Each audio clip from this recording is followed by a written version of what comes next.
অভিনেত্রী মানালি দে 2012 সালে সঙ্গীতশিল্পী সপ্তক ভট্টাচার্যের সঙ্গে বিয়ে করেন।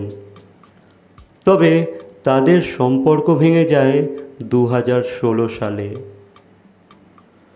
2020 সালে তিনি পরিচালক অভিমন্যু মুখোপাধ্যায়কে বিয়ে করেন এবং এখন সুখে রয়েছেন। একটি সাক্ষাৎকারে মানালি জানান, সপ্তকের সঙ্গে তার বন্ধুত্বের সম্পর্ক নেই।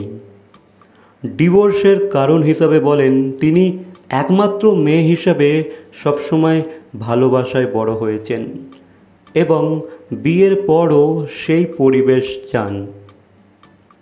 আগের শ্বশুরবাড়িতে কখনো নিজেকে বাড়ির মেয়ে বলে মনে হয়নি, কিন্তু বর্তমানে তিনি অভিমন্যুর পরিবারে ভালোবাসা ও নিজের জায়গা পেয়েছেন, তাই সুখী সংসার করতে পারছেন। সো গাইস, এই বিষয়ে তোমাদের কি মন্তব্য অবশ্যই কমেন্ট করে জানাবে। ভিডিওটা ভালো লাগলে লাইক, কমেন্ট, শেয়ার, সাবস্ক্রাইব। তো দেখা হচ্ছে পরবর্তী কোনো ভিডিওর সাথে। Till then, by.